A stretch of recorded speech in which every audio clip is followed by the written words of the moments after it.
শ্রদ্ধ সাংবাদিক জয়রা আছেন, সন্দীপরা আছেন, আবার অন্যদিকে নবাগত সাংবাদিক যারা প্রতিদিন ঝড় জল বৃষ্টি উপেক্ষা করে বাংলার ফুটবলের খবর, ক্রীড়ার খবর, জেলার খবর মানুষের কাছে পৌঁছে দিচ্ছে।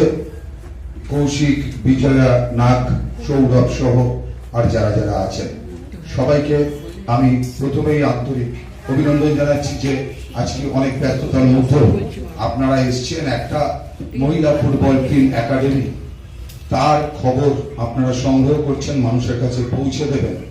এর থেকে বড় আনন্দ খুশির খবর কিছু হতে পারে না যে বাংলার ফুটবলকে এগিয়ে নিয়ে যাওয়ার জন্য আইএফএ একটা প্রচেষ্টা গ্রহণ করেছে। তার সাথে সাথে আপনারা সাংবাদিকরা আছেন বলে, সাংবাদিক বলাটা একটু আলাদা শ্রেণী হয়ে যাচ্ছে।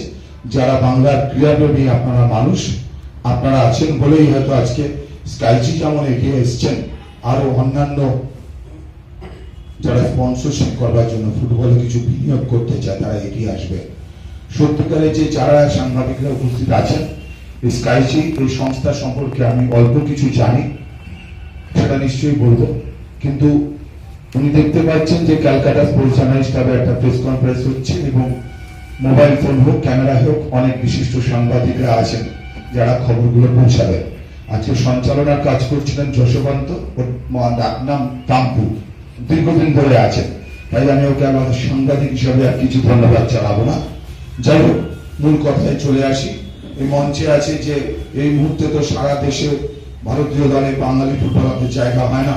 সন্তোষ ট্রফি যখন জয়লাভ করছে, কিন্তু বাঙালি ফুটবলারদের জায়গা হচ্ছে না।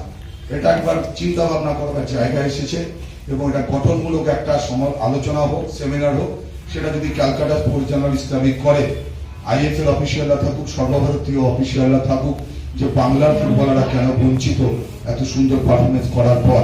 আমরা আশা করি হয়তো এই বছরও বাংলা হয়তো না সন্তোষ ট্রফি নিয়ে আসবে। আমরা সবাই যাবো এয়ারপোর্টে বা স্টেশনে, যেখানেই হোক আইএফ এর সাথে একসাথেই যাবো, কাঁধে কাঁধ মিলিয়ে। কিন্তু তারপর যাতে এই বাংলার খেলোয়াড়রা সন্তোষ ট্রফি জয়ের পর জায়গা পায়। আমি চলে আসি যে আজকের যে অনুষ্ঠানটা, সেই অনুষ্ঠানটার মধ্যে দীপঙ্কর চৌধুরী আছে যে কোচ হিসাবে। এই মুহূর্তে ভারতীয় বিভিন্ন দলের কোচদের মধ্যে বাঙালি কোচ নেই। সর্বশেষ যদি কোচ আমরা জানি রঞ্জন চৌধুরী, মানে জুনিয়র রঞ্জন চৌধুরী, ও 2 বছর আগে আন্ডার-20 সাব গেমসে বাংলার কোচ, বাঙালি কোচ হিসাবে ছিল। তো দীপঙ্কর চৌধুরী আছে, ও ভারতীয় ফুটবলটা সম্পর্কে জানে, আন্ডার-17 টিমের সাথে এই মুহূর্তে আছে। আর মঞ্চে যারা আছে যে গয়েশপুর ফুটবল একাডেমি, সত্যিকারের বলতে যে সন্দীপ আর অমৃত, এরা দুজন যারা এখানে আমার সিনিয়র দাদা সাংবাদিকরা আছেন বা বন্ধু সম সাংবাদিকরা আছেন, সত্যিকারের বলবো যে ওরা দুজন না মহিলা ফুটবল নিয়ে খুব ভালো কাজ করছে। আমি দেখেছি যে ওরা কলকাতা থেকে অনেকটা দূরে, এখন হয়তো এয়ারপোর্ট থেকে এইমস হওয়ার জন্য রাস্তাটা প্রশস্ত হচ্ছে, হাইওয়েটা অনেক ভালো হয়েছে, আপনারা পৌঁছে যাবেন সবাই হয়তো 45 মিনিট 1 ঘন্টার মধ্যে। কিন্তু যখন নাকি গয়েশপুরে পৌঁছতে 3 ঘন্টা 3.5 ঘন্টা সময় লাগতো, ওরা কিন্তু সেই সময় বহু খেলোয়াড়কে নিয়ে কলকাতায় আসতো, বিভিন্ন দলের হয়ে তারা খেলার সুযোগ পেত।